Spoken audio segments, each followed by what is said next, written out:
Manx Radio Sport.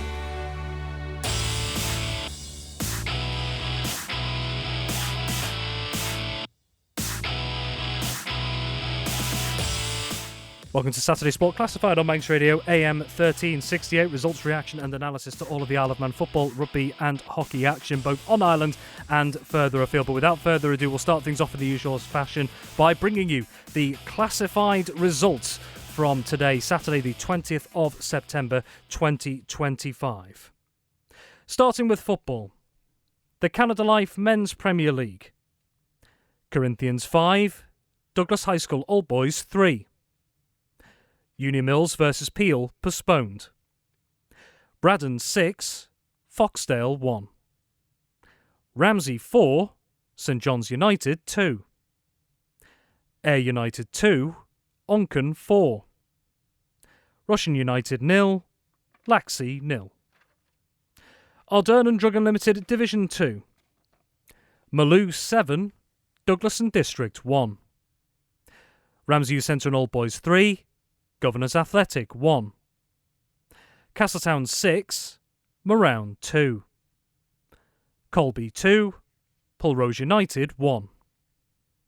Canada Life Combination 1. Douglas High School Old Boys versus Corinthians postponed due to an unfit pitch. Peel versus Union Mills postponed. Foxdale versus Braddon, a late result. St John's United versus Ramsey, a late result. Onken versus Ayr United postponed due to a waterlogged pitch. Laxey versus Russian United, a late result. Ardern and Drug Unlimited Combination 2. Douglas Royal versus Jims, a late result. Douglas and District versus Maloo postponed due to an unfit pitch. Governors Athletic versus Ramsey Youth Centre and Old Boys postponed due to an unfit pitch. Douglas Athletic versus Pulrose United is a late result. Morown 3, Castletown 2. Michael United 3, Colby 2. And in the NWCFL Premier Division, Pilkington 0, FC Isle of Man 0. Turning then to rugby, the Regional 2 Northwest. Douglas 62, Altrincham Kersal 13.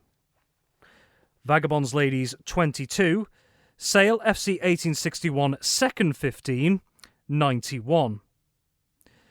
And in the Hertford Homes Manx Shield, Douglas Celts 37, Southern Nomads 10. Turning now to hockey, the Mixed Premier League. Vikings B 0, Backers A 11. Castletown Celts 4, Valkyries A 3. Backers B 4, Vikings A 3. Harlequins A 4, Castletown Southerners 2. In Mixed Division 1, Vikings C 0, Backers C 1. Ramsey A 2, Valkyries B 2. Harlequins B 2, Valkyries C 2, result declared in the second half after match abandoned due to a waterlogged pitch. Mixed Division 2, Vikings D 0, Castletown Cosney 1. Ramsey Ravens 1, Castletown Cushags 1. Castletown Camags versus Backers Mixed Colts postponed due to a waterlogged pitch. Mixed Division 3, Backers D 6, Castletown Carrick 1. Harlequins C 1, Backers Mixed Bucks 4. Vikings E 4, Harlequins D 1. Ramsey Rookies 0, Valkyries D 11. And in the Mixed Under-15s League, Backers 1, Vikings 0. Castletown Sabres versus Ramsey, a late result. Castletown Sharks versus Harlequins, a late result. That concludes your classified results for Saturday, the 20th September 2025. We're going to turn our attention, first of all, to football, which is the usual case here on the show, but however, we are doing things a little bit differently this week because unlike as usual, our football correspondent here at Manx Radio, Tony Mepham, is not in the studio. He is, in fact, in the south of the island. He joined us live from Croit Lowy, where he's been watching the Canada Life Men's Premier League game between Russian United and Laxey. Well, Tony, a very good afternoon, and we'll turn to the game that you were at first because it was a meeting meeting of the top two in the Canada Life Men's Premier League going into this week, and nothing to separate them. What can you tell us about the game? And also, I understand you have a guest with you over there as well. I certainly do, but Johnny's just having a quick word with someone, so we'll come back to him in a second. But let's have a look at the game, and atrocious conditions, I've got to say, Rob, in the first half, because the rain absolutely chucked it down. The pitch down here is always good, but it's cut up a little bit, nothing savage. But I would say the first 20 minutes belonged to Laxey. I think they had some really good chances, didn't quite run for them. And, when you've got people like Ben Wazzer up front, then you expect sort of goals, and it didn't quite come off for Ben, normally playing for FC Isle of Man. But Aaron Bradley probably had the best chance in the first period or so, where his shot from the left-hand side, it had some pace on it. It was a good ball through to him, but unfortunately for him, it went well and truly over the top of the bar. But a couple of really good saves by Dean Kearns. One he didn't know much about. It was just total confusion with the defence at Russian. And the ball came free to Laxey to have a pop at it. The shot was good, but Dean Kearns was there to save it, parry it over the top. Second half, I thought Russian were better. Laxey had that real good run in the first 20 minutes, but I think it was again a great save by Dean Kearns. It was a good ball through to Ben Wazzer on the left-hand side. Wazzer, just moved into the penalty area and took his shot, and it was saved by Kearns. So that was it. I think a draw is a fair result, and I'm glad to say Johnny has joined me now. Johnny, top of the table, you were this morning, and you're still unbeaten, but what a great start for Laxey so far this season. Yeah, very pleased. So far so good. We've played 5, beaten 4 really good teams, come down here, and to be honest with you, I'm a little disappointed that we didn't get all 3, but at the end of the day, at the start of the season, I'm taking a 0-0 down here all day long. But I think our expectations are maybe looking up rather than down, and we had some issues with injuries and people away today, but I can't make that an excuse, because the lads that come in played really well. But I think once we get everyone back and so on and so forth, I think we'll do okay. We'll be up there, well, seemingly there's a lot of teams that are a lot better than everyone expected. I think maybe this year it could be a lot of a tighter affair than anyone gave it credit for. What's the difference this year, Johnny? Because I think everybody, myself included, have looked at Laxey to be the possible champions at the end of the season, but you've done well in the Cups, but unfortunately the league just seems to disappear away from you, and you're a lot of players missing today, like Russian were, but you still managed to hold on to it. Yeah, that's been our problem, is that we can't get a settled 11. Somebody's away every week. Hopefully now that the season's in full swing, people are going to put a bit more commitment down, and we'll keep a settled 11, keep a settled 14 maybe than an 11, and we can rotate the subs as we wish. But we have struggled in the league.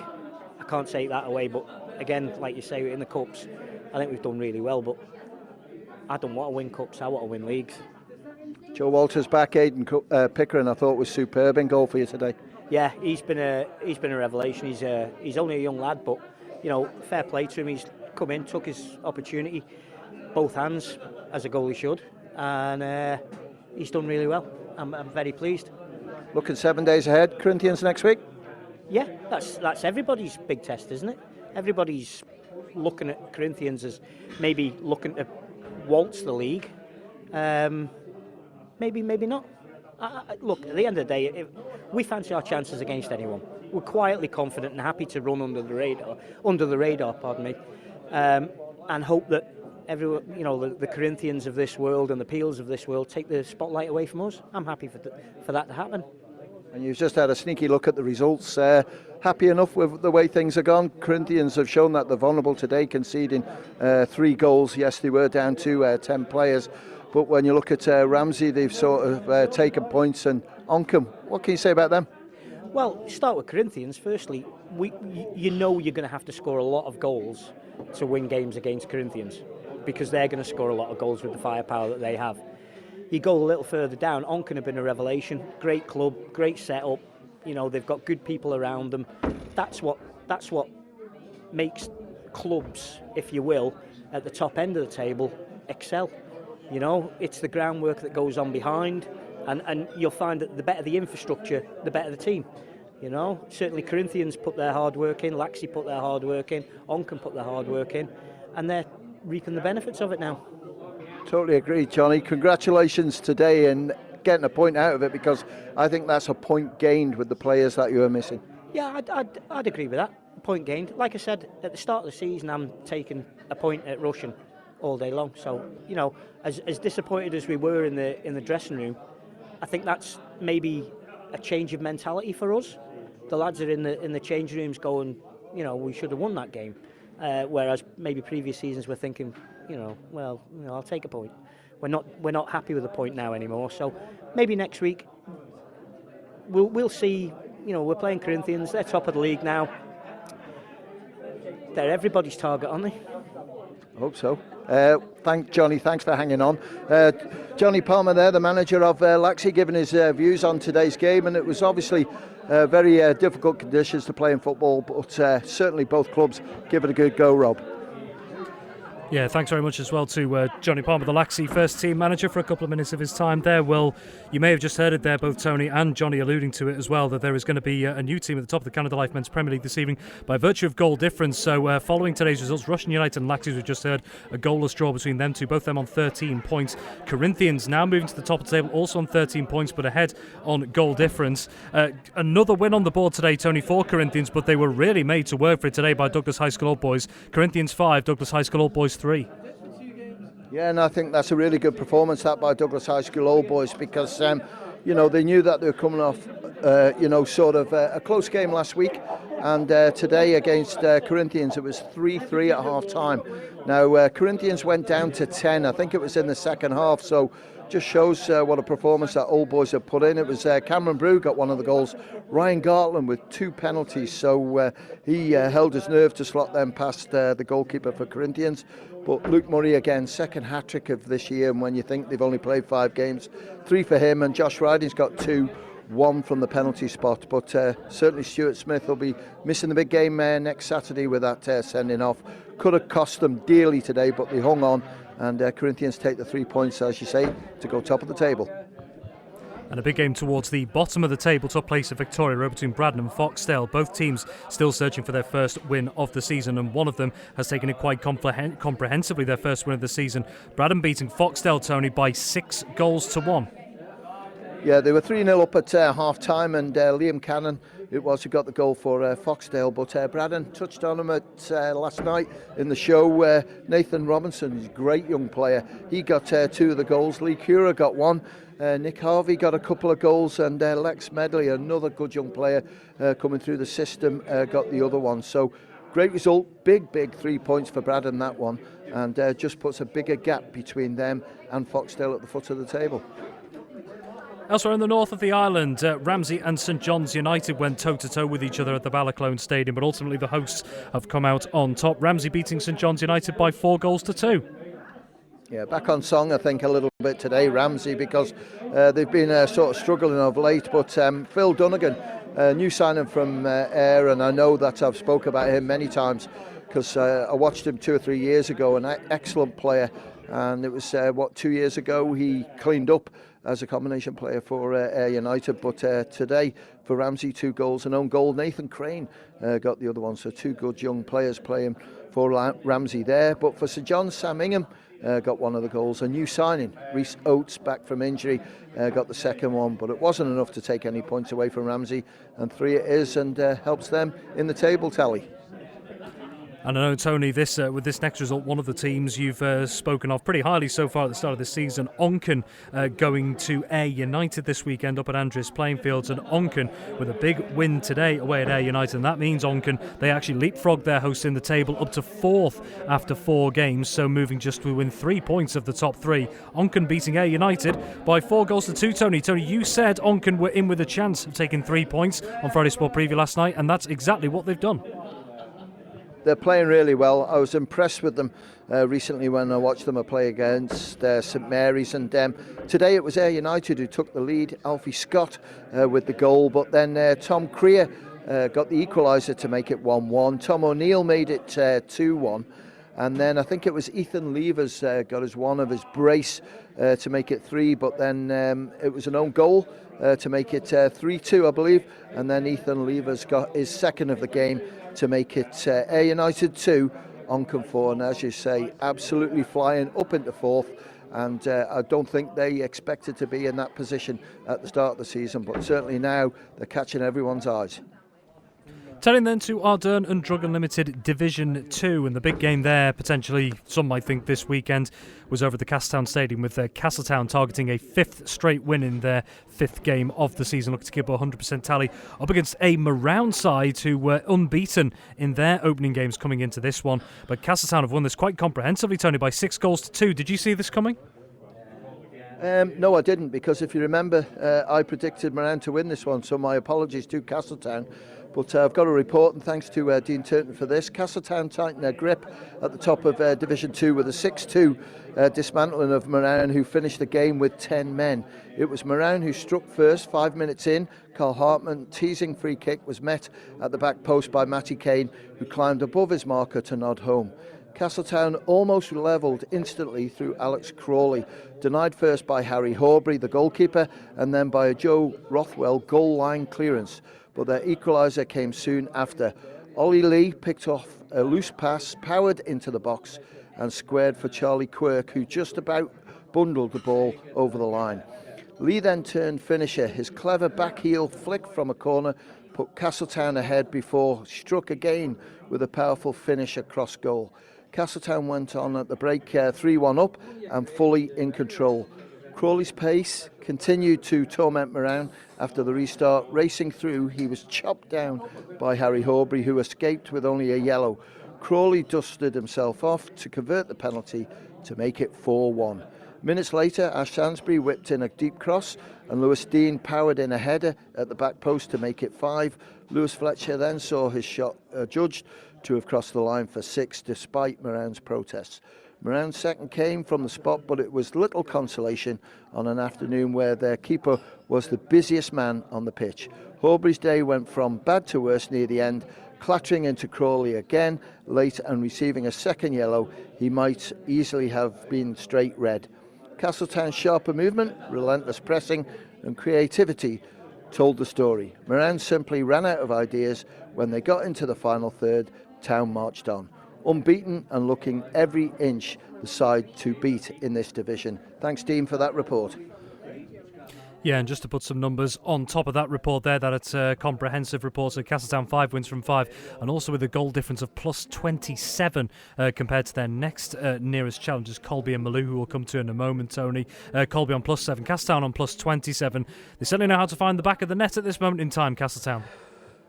Absolutely flying, and when you look at how many times they've scored 5 and now scoring above 5, it's absolutely brilliant the way it's going for them. And as I say, my apologies for predicting them to lose, but I just thought Moran would be too strong. It was Matty Kane and Carl Hartman who got the goals for Moran, but no, Castletown looking impressive. There's a bit of a gap appearing in that Division 2 now, and with one or two other teams sort of dropping points, it's just pointed towards Castletown to possibly sort of hold on to the top place in this league for quite a few weeks. There were other successes for other teams in the south of the island today. We'll turn our attention to what happened at Station Fields between Colby and Pulrose United. Colby and Pulrose second and third in the table respectively going into this weekend's ties, and it's proven close when they both met on the pitch as well, because Colby have just edged this one against Pulrose United by 2-1, Tony. Yeah, good performance this by Colby, and new signing returning back to his club. That's one of the quickest sort of returns I've seen in Manx football, because he signed at the start of the season, and game 4, game 5 in, he's back at Colby, and rightly so. It's his club. Steve Collister got the first goal, but Jordan Edge, who's been in great form for Colby, getting the second one. Haven't got Paul Rose's goal scorer, so if you could text us through, please, 166177, and we'll give the scorer a mention. Indeed, we will. And elsewhere in the south of the island as well, it was a good day for Malou up against Douglas and District. Douglas and District still yet to get points on the board this season, but it's a clinical performance from Malou, beating D&D by 7-1. Yeah, and I think, when you look at it at half-time, Rob, it was Malou 2, Douglas and District 1, so D&D sort of held their own, because they've conceded quite a few goals so far this season and showed great determination in that first 45 minutes. But in the second half, Malou really pushed at them. Mike Pardo, he got 2 goals. Paul Whitley got 1. I think it's Joaquin Douglas got a goal. Kieran Douglas got 1 as well. Nathan Berry on the score sheet, and Ash Egan, who's just transferred back to Malou. I'd like to see his paperwork on how many times he's transferred. It's quite a few over the last 2 or 3 years. But Ryan Gildani with his first goal in 17 years of age for Douglas and District. So congratulations to him. And the youth policy's working at D&D as well, Rob, because 2 16-year-olds come into the team today. Dylan Rees was one of them, and Nathan Perger, I think it is, the other one. And a big congratulations. I love loyalty in a club. And David Allen, who's a defender for D&D, it was his 200th game today. And when you think he signed for D&D in 2016, so 10th season, congratulations to him. And I would say probably having a couple of pints while we read out these scores.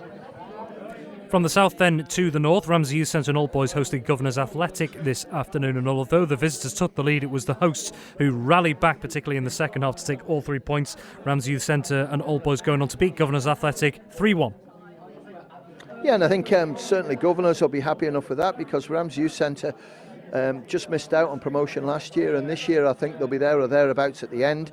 Usual goal scorers, Ross Crawford with 1, so he's continuing like he did last year. Oliver Baker got 1, and Tom Hall as well got the other one for Ramsey Youth Centre. So a little bit of uncertainty at the start of the season for youth centres seems to be disappearing, coming up with some useful performances, and today a good result, 3 points away from Governors Athletic. Well, that's Ardern and Drug Unlimited Division 2 and Canada Life Combination 1. A reminder as well, we did have a couple of games that were postponed today in Canada Life Combination 1. Douglas High School Boys versus Corinthians, and also Onken versus Ayr United. Due to waterlogged pitches, they'll be rescheduled for a later date. Also, we did hear earlier this week, the game between Peel and Union Mills was also postponed. We do have another result that's filtered through to us, Tony. Foxdale 1, Braddon 6. Wow, I don't think I've got that one through yet, so I don't know if you've got any information. Any scorers there, Rob?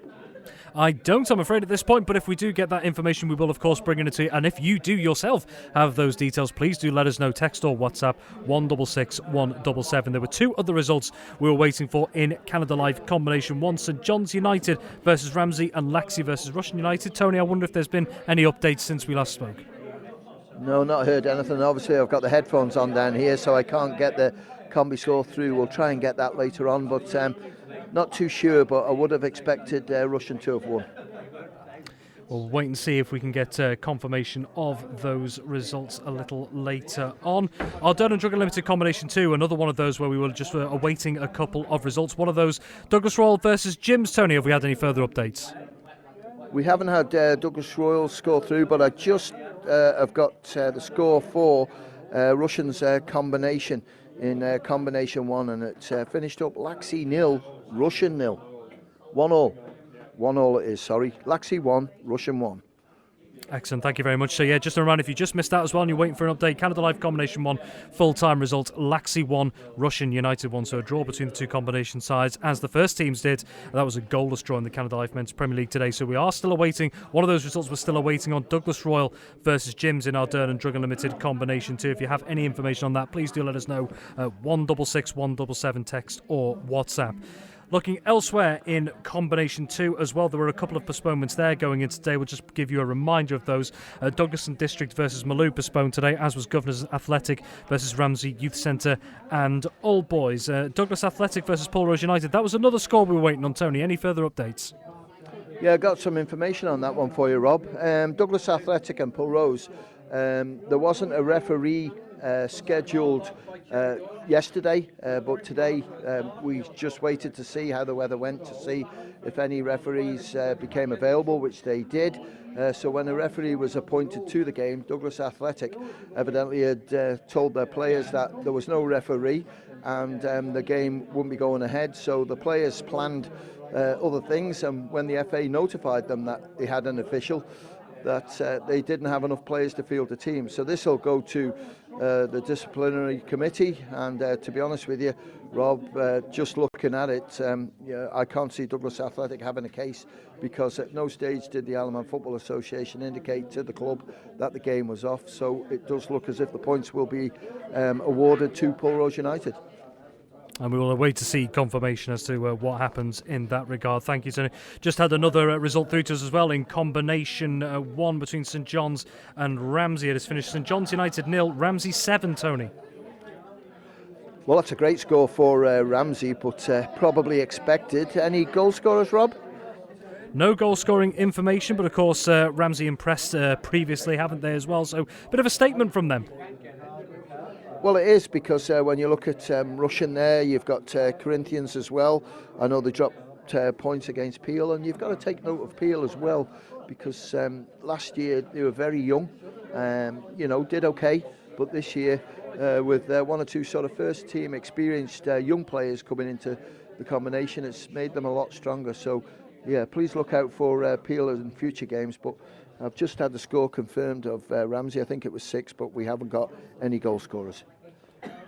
Excellent, thank you, Tony. Well, 2 other games in Ardern and Driggan Limited combination 2 today. One of those at Memorial Playing Fields between Morown and Castletown. A close game, but the hosts coming out on top. It's finished Morown 3, Castletown 2.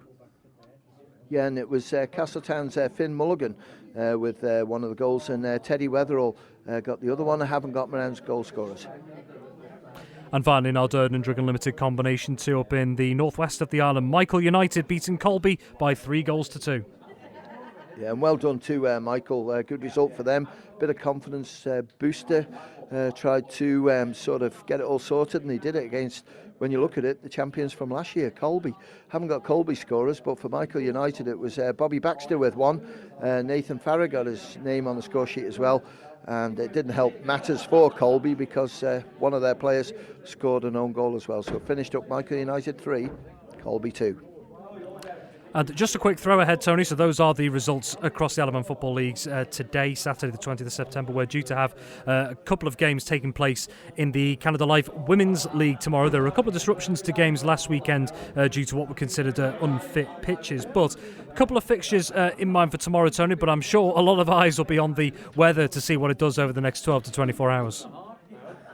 Oh, no doubt about it, and I'm looking out the window here at Croit Lowy, and the pitch looks fine, but a lot of rain came down, and I'm pretty certain there'll be some pitch inspections going on in the morning. But the weather forecast I've got is good, so let's just wait and see. But if there's any doubt with any of the pitches, or if they're going to postpone it, just send me a text or give me a ring, because last week it was a little bit confusing. Sort of getting the information out, because obviously the office is shut, so there's no staff in there. So any clubs, if they can relay the information back to me, I can pass it on to the people that need to know. And just a quick word, Tony, as well, for FC Isle of Man. Full time it was at the PSD Stadium earlier. Finished Pilkington 0, FC Isle of Man 0. Going into this one, FC Isle of Man had the leakiest defence in the league, up against the top scorers. A point apiece in what seemed to be quite a cagey game. But do you think the clean sheet might give FC Isle of Man a little bit of encouragement? Well, definitely after you conceded 5 and 4 of them in 15 minutes or so midweek, that'll give the defenders and Paul Jones a confidence booster. Did I hear rightly, Rob, that FC Isle of Man were down to 10 players? Did I hear that right? I'll just have to await confirmation on that one, but one thing I can tell you is that they had a last-minute goal from Charlie Higgins disallowed, adjudged to have been offside there today, so we'll just need to red card. So Callum Hudgens shown a second yellow card in the 77th minute there. No further details, but yes, well spotted, Tony. FC Isle of Man did finish the game with 10 men, so to battle on with that and keep the game as level as it was right up until the end there, goalless draw, that must, again, just show maybe a little bit of character behind some of the players to see that result out. Absolutely, and well done to them. And Callum Hudson will learn. He's only 17 years of age. He's new into the squad this season, so he's going to miss out on the midweek game. And whether it's next weekend's game, I don't know how the Northwest County suspensions work, because ours takes a week to go through. But it makes the scoreline even more impressive. And I think we're all just waiting to see now what happens, because as the statement that came out from FC Isle of Man, that after the Pilkington game they will be looking at how the part of the season has gone. It's not gone to plan. So what do they do? And it's a tough decision because, as I said to you last night, Rob, Paul Jones would get my vote because, I'm looking at other people on the Isle of Man who could do the job. I've worked with Paul Jones with the Ireland squad, and he's clever. He turns sort of everything into positives as much as he can. And I just hope that he keeps his position. And, I know a few people say, well, he started it all off, he should stay. But when you've got a board and then you've got the management, it's how the board think. And yes, there's a lot of supporters, I'm sure, there on the board for Paul Jones. But it's a results process. And, we were talking about it today at Russian at length quite a bit. If they got relegated, it's going to be so hard to get back up because, yes, we know the squad is very young.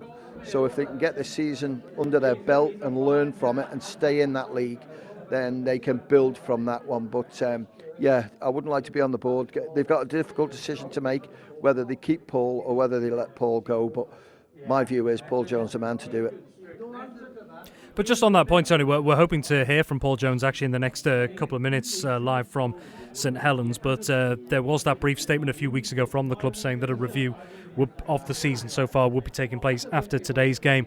Now, in the conversations we've had with Paul Jones since, he has said that it is going to be a normal routine process as part of what they've done over the last couple of years. So we certainly can't predict what's going to be said in those conversations, but I suppose, how big a step in some way could this be in the season, whichever direction the club chooses to go? I think it's a huge step because your memory's far better than mine. But when you think of it, this stage last year, just before the sort of time that they make the decision and review it, they were struggling. But then results came, the points came on the board, and it was an easy decision to make. We carry on. This one is a little bit more difficult to make because, let's be honest about it here, Rob, is that it's dropped off on the park. The supporters have stayed away, a lot of them, which is a shame because it's still our team. We still want to go down and support them. When you look at the stewards and everything else, it's all harder to get because they're not winning. So, it's our Ireland team, if you like, playing in the English League in the pyramid. So we should support them. Financially, it's crippling. We always knew that was going to happen because when they've got to pay for the opposition to come over and put them in a hotel and stuff, I know from the Isle of Man side of it, when we go away, you're talking like £4,000, £5,000. That's a lot of money to find. They've got some great sponsors in there, Rob, but at the moment, when you look at that first season that we covered, you couldn't have written that any better. But since then, it's been a little bit harder, and you're jewel in the crown players, Sean Doyle, Jack McVeigh, Frank Jones and others have come out of it. The younger players have come in. They're good players, but you've just got to be patient with them and wait for them to develop as footballers. But unfortunately, football is centred around results, and at the moment the results aren't going FC Isle of Man's way. But they got a win last Saturday, heavy defeat midweek, a draw today against one of the better sides. What a tough decision that is for the board to make. Well, actually, Tony, just as we speak, we do have Paul Jones, the FC Isle of Man manager, joining us now after seeing his side play out a 0-0 draw with who were the free-scoring Pilkington going into today. Paul joins us now live from St Helens. Paul, thank you very much for your time. So first off, it sounded like some horrendous conditions that both teams had to navigate today, but a point and a clean sheet. Would you say that is a positive result from your side of things? Yeah, very much so. I thought we played very well and we dominated the game. Another day, I think if we're winning games of football regularly in this division, we would win that 2-0 with a little bit more confidence in the final third. But yeah, Pilkington, I think the top scorers are they in the league at the moment, and we managed them pretty comfortably, to be honest. A couple of stares at the end is when we went down to 10 men, but we still took the game to Pilkington. And yeah, really happy, as you say. It was a difficult 20 minutes on Tuesday night, and I thought the lads have reacted fantastically well. Was there maybe some people might have looked at this on paper and thought FC Isle of Man had, going into this weekend, the numbers say the leakiest defence going into this up against the top scorers. Was that a big conversation before the game of maybe knowing that you might have had to contain Pilkington a little bit, or was it not? No, not at all. Didn't even come into the conversation, to be honest, Rob.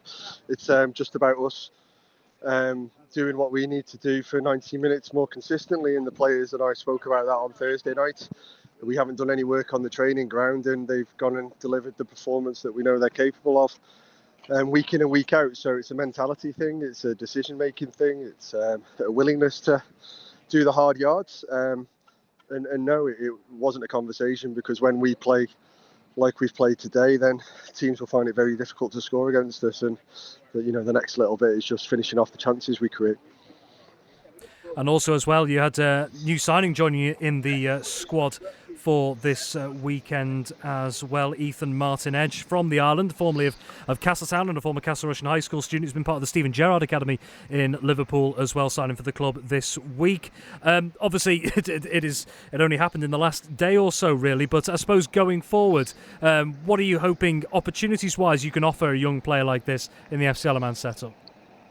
Yeah, I mean, it helps, doesn't it, in terms of availability-wise on away trips, when sometimes it can be a struggle. We've had a couple of players who are available Tuesday who've then had to work the weekend to make their hours up, and that's part of our challenge, really. So if we have a player or two based in the UK, like Lucas Watterson has done for us as well, that can supplement the squad, and we know that they're getting a good standard of coaching and a good standard of football. They're playing against academy teams in the Stephen Gerrard Academy. They're playing against pro club teams. So Ethan's getting tested week in and week out, and under some good coaches there, because they supply a lot of players to the Liverpool-based teams in the non-league game. And it's good for us, isn't it? I think, and it means that if we are short availability-wise, we've got a player that we can trust and we know is coming in at a decent standard. So, the game conditions today meant that we couldn't get him on the pitch, and we didn't want to risk him on the pitch. But I think the lads, knowing that he had a choice, Ethan had a choice of clubs to sign for, and he really wants to sign and play for us. And that helps sometimes, because not everyone I've asked this week wanted to come away, but Ethan's like chomping at the bit to be part of this football club, and we need more of them. And just finally, Paul, got around 30 seconds here. Looking forward now, a bit of a break.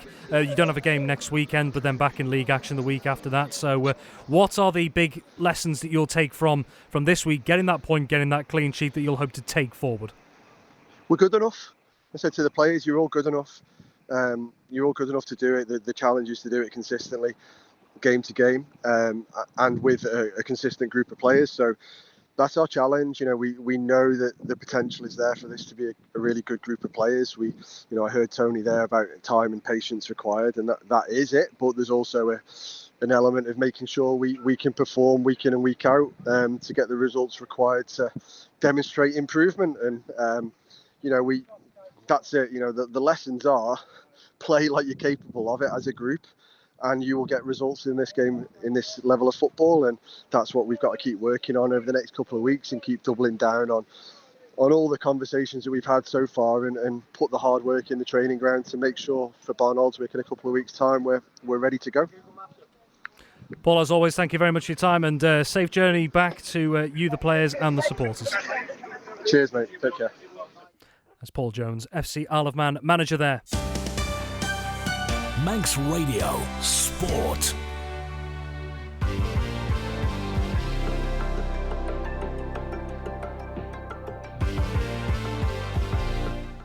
Turning our attention to rugby now, we've had a trio of matches taking place on the island today, featuring both men's and women's teams.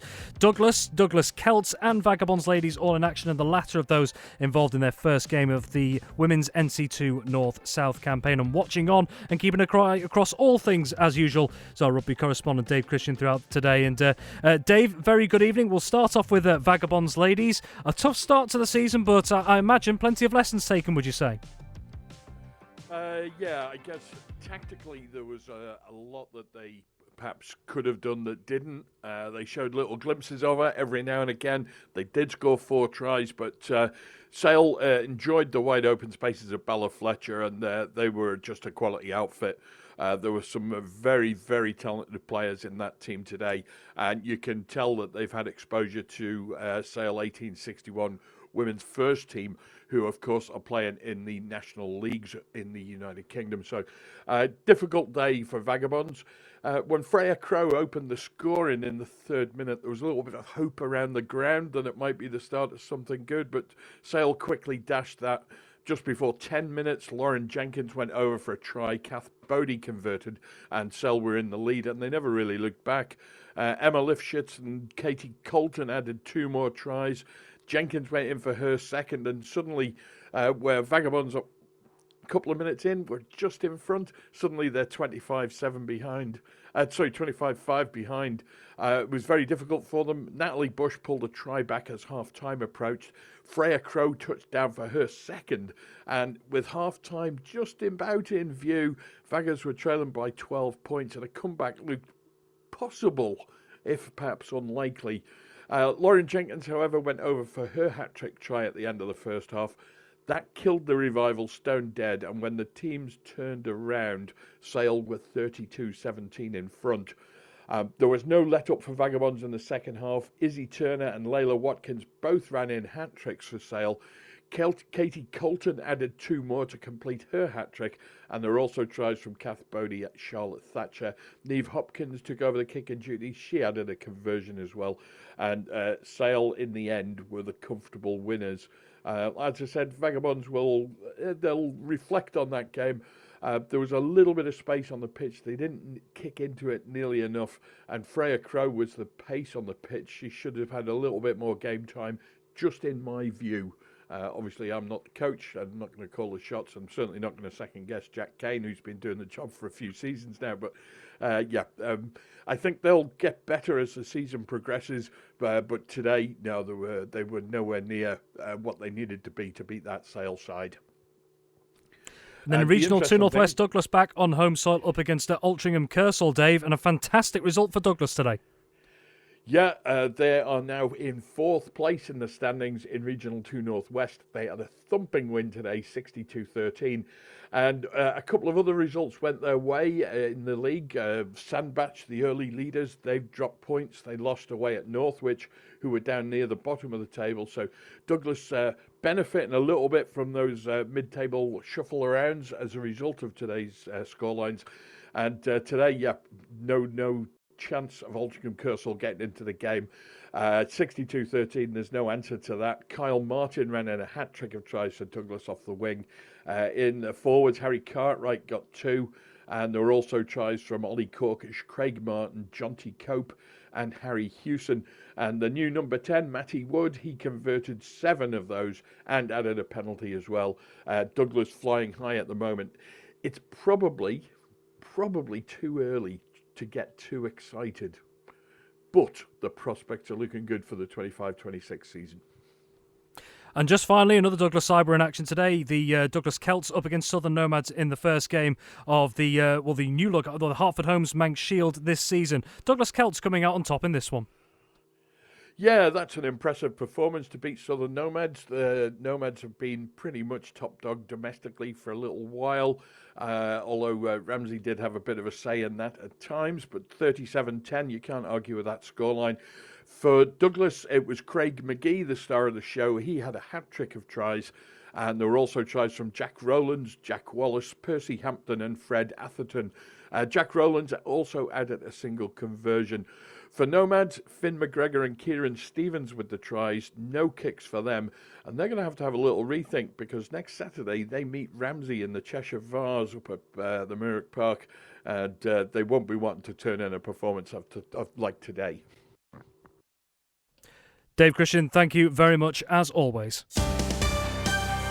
Manx Radio Sport.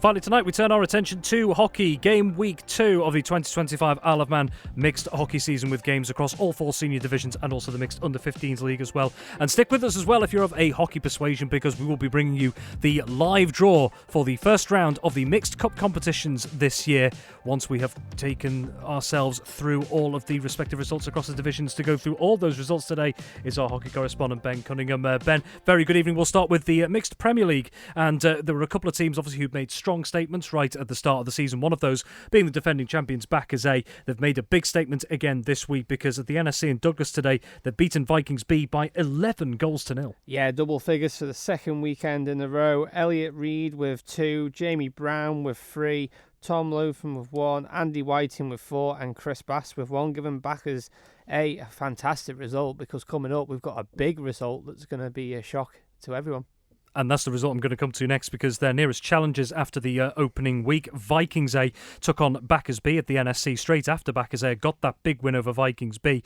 And arguably, Ben, the shock of the round in terms of the game week, I guess, because Backers B have beaten Vikings A by 4 goals to 3. A fantastic result for Backers. Absolutely, and when this result came through, I did have to look at my phone twice just to check it was correct. Carl Moore with 2, Doug Quayle and Sienna Millward with 1 for Backers B, and then for Vikings A, Josh Dougal with 2 and Kim Carney with 1, but a massive result there in the early stages of this campaign. And then there were 2 games in the Mixed Premier League at King William's College. The first of those saw Castletown Celts taking on Valkyries A, an entertaining one. There's 7 goals in this one, and it's the Southerners just coming out on top. Castletown Celts 4, Valkyries A 3. Yeah, and Valkyries A will be really disappointed with this one, because they were 2-0 up at half-time, so to lose it 4-3 right at the end be massively disappointing. George Powell with 2 and Amy Sellers with 2 for Castletown, and then for Valkyries it was Alex Neal and Oscar Lace with 2. And straight after that at King William's College, the fourth and final game in the Mixed Premier League this weekend saw Harlequins A taking on newly promoted Castletown Southerners. And Southerners, a spirited performance against Harlequins A, but not quite enough, because Harlequins A merging 4-2 winners. Yeah, 2-2 at half-time in this game, so it was all to play for in the second half. Goal scorers for Harlequins were Isla Kane, Will Hassel, Cameron Room and Maisie Crellin. And for Southerners, it was Kira Kelly and Andrew Winstanley. And just before we move on to Mixed Division 1, again, coming back to that big shock for Vikings A up against Backers B, that big win for Backers A, the defending champions. Just how big I know we're only in the second game week here, but for the Mixed Premier League, just how big a week could this prove to be in the season to come? It could be massive because, like we say, it's only week 2, but if Vikings slip up again or another slip up, that gap's just going to build and build. So Backers will be happy going into the results of this weekend, because now that means they're sitting top of the league, 2 points clear of Vikings A. But of course, we do caveat a long way in the season Absolutely. to go at Still this point. plenty of time to go. Mixed Division 1, the early pushback at the NSC at 11:05 this morning between Vikings C and Backers C. Battle of the C teams, I should say, if you like. Backers coming out on top in this one, only just by 1-0. Yeah, Will Wiseman with the crucial goal to give Backers C that victory. Elsewhere, in the north of the island, Ramsey A taking on Valkyries B. Maybe, just maybe, both teams quietly confident of their chances of promotion going towards going throughout this season, I should say. Ended all square at Ramsey Grammar School today. Ramsey A 2, Valkyries B 2. Yeah, Dan Hurd with both goals for Ramsey, and then for Valkyries B, it was Kieran Gale and Eleanor Devereaux. Same scoreline at QE2 between Harlequins B and Valkyries C. A 2-2 draw, but Ben, this game didn't go the full distance. Could you explain why? Yes, well, I was the umpire of this game along with Sam Franklin, and let's just say this in the second half, the rain came on. Unfortunately, Peel's pitch was already wet as it was. With the rain that came in later this afternoon, it didn't help things. The pitch started flooding, so with 18 minutes to go, the decision was made between me and the other umpire and the captains that the game was to be abandoned for player safety. And just for clarity as well, that result, it was 2-2 at the time, and that result will stand. That result will stand because it is past the time which we need to play before a result can be declared. So yeah, 2-2 draw, it will stand as a 2-2 draw. Excellent, thank you, Ben. Well, there was another game affected by the weather out in the west of the island. We'll come to that in just a moment. Mixed Division 2, a couple of close games here today. So in the early pushback at 11:05, that saw Vikings D taking on Castletown Cosney at Castle Russian High School. Cosney winning this one, 1-0. Yeah, Finn Sampson with the goal, and big thanks to Lawrence Watterson for this little report. What a game to spectate. Honestly, could have gone either way. Vikings started the stronger, but Cosney's defence stood firm. Chances fell to both teams. Both keepers were on fine form all game. Looked to be heading to end a stalemate when Cosney did a smash and grab move, resulting in a win for them. What a game. Excellent. The other game that took place at Castle Russian High School from 2 o'clock, Ramsey Ravens 1, Castletown Cushags 1. Yeah, Paul Hunter for Ramsey Raven and Ashton Flick for Cushags. And we mentioned that games in the West Island were affected after that abandonment due to waterlogged pitch in the Mixed Division 1 game. Well, that meant that the 3:35 pushback between Castletown Camags and Backers Mixed Colts in Mixed Division 2, that game has now been postponed due to a waterlogged pitch. And elsewhere, Mixed Division 3, it finished Backers D 6, Castletown Carrick 1. Yeah, Abbey... sorry, I can't read your writing here, Rob. Abbey Swills with the goal. Carl Brennan, Richie Weir, David Neal and Christian Davies were 2 for Backers D. And then for Castletown, it was William Shernock. Just one thing to say on the Camags Backers Colts game, that will be getting rearranged in due course. Thank you very much. Elsewhere in Mixed Division 3, Harlequin C1, Backers Mixed Bucks 4. Yeah, Cal Joyce were 2 and Ryan Cartwright were 2 for Backers Mixed Bucks. And for Harlequin C, it was Faith Tier. And Vikings E 4, Harlequins D 1. Theo Roberts with 2, Morgan Braywood with 1, and Olivia Mackey with 1, with the consolation for Harlequins D coming from Aidan Leslie. And rounding out the senior leagues, big win for Valkyries D, beating Ramsey Rookies at Ramsey Grammar School by 11 goals to 0. Yeah, Mark Perryman with 3, Mike Fowles with 2, Stu Gell with 2, Bonnie Eelson with 2, Dale Liminoso with 1, and Lucas Adams with 1, giving Valkyries a great win there. Okay, and we did have 3 games in the Mixed Under-15s League. We'll bring you those results on manxradio.com later today, but we must turn our attention to the 2025 Isle of Man Mixed Hockey First Round Cup Draw taking place. Ties to be played on Saturday, the 18th of October. Ben, could you just give us a quick overview of what the format of the competitions is, very quickly? Yep, so the Mixed Cup is between 8 teams, so all teams will get drawn out on this one. In the plate, it will be 2 ties drawn with 2 teams getting a bye, as there are only 6 teams in this. And then the Mixed Bowl, there is 8 teams in this one, so they'll be all drawn against each other. Okay, well, let's get right into it. So here we go. This is the draw for the Mixed Cup. So 8 teams in the hat for this one, aren't there, Ben? Absolutely. So when you are ready, Rob, if you'd like to pull out the first one. Here we go. And the first number out is number 7. And that is Vikings A.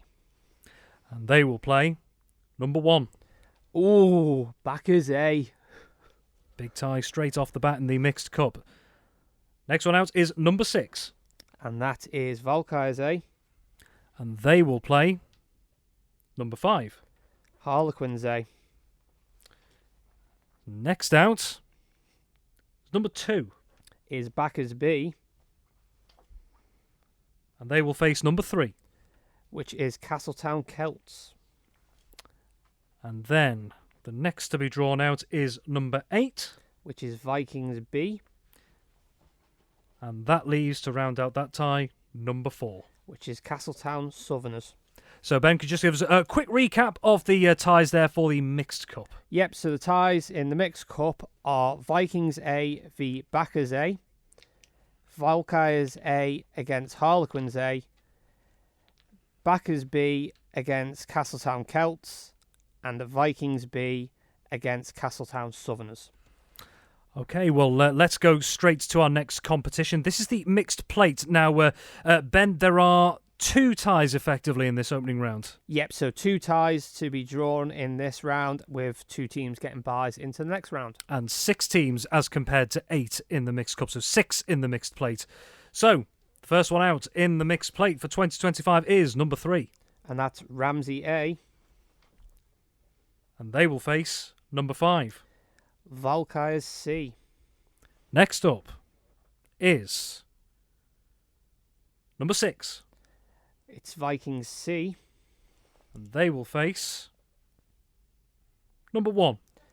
Backers C. And that means the first team to get a bye will be number 2. Which is Harlequins B.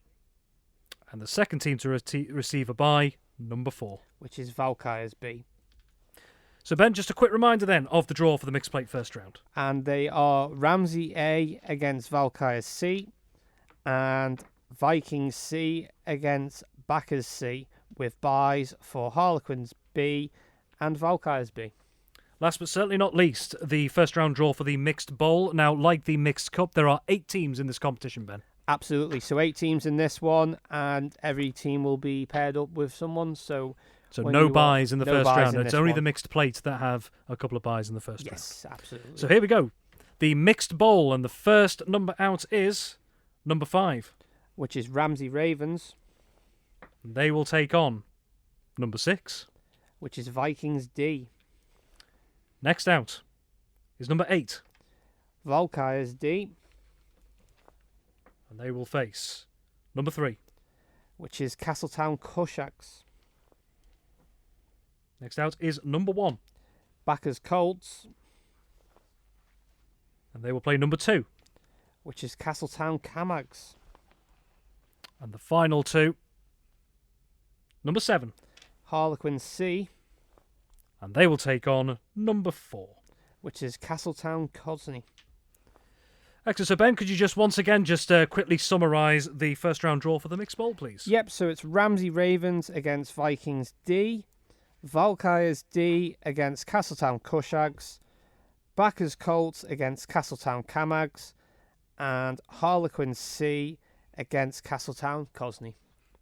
Okay, excellent. So that is the draw for the first round matches of the Mixed Cup, Mixed Plate and Mixed Bowl in Manx Hockey. Ben, just for confirmation for those who don't know, the ties due to be played still on Saturday the 18th of October, we believe. Yep, so all these ties now will be handed over to the fixture secretary. He will dish them out to venues. Once we get that all sorted, it will all be circulated to club captains and teams, and yeah, some good battles there, Rob, and I think you've done a very good draw. Well, I was actually going to ask you because we've got just around 2 minutes to go, so just very quickly, Ben, I think your reaction for the very first draw in the Mixed Cup said it all, really, but in terms of ties maybe to look out for, just on paper at least, what stand out to you? I think I know what the answer to one's going to be. In the Mixed Cup, definitely in the first round, the two teams I would probably have in the final meeting in the first round is going to be very, very hotly contested. Could we see a new name on the trophy this year? We'll wait and see. The Mixed Plate, some very close ties there. Of course, you look at the result today between Vikings C and Backers C, it was only 1 goal in it. Could it be the same again? And then in the Mixed Bowl, I mean, we've not got any Castletown derbies, which I thought we might get one. Mathematically must be extremely unlikely considering the amount of Castletown teams. Yeah, there was 3 Castletown teams and we've managed to not get 1 Castletown derby, which has been impressive. But yeah, some really close ties in that. And yeah, it's going to make a great first round. And I think I'm going to have a long, hard think which game I'm going to go and cover.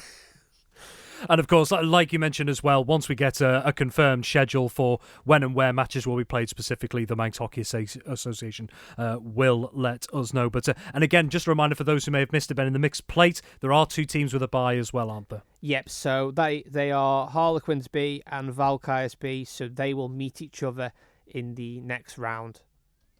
Excellent. Well, Ben, thank you very much once again. A busy day in terms of hockey, and like you say, from an umpiring perspective as well today. Some adaptation having to be done around the west of the island, but apart from the weather, which no one can control, good to see matches going ahead and with umpires on each one. Yeah, it was great that we managed to only just have 1 game postponed today due to the weather.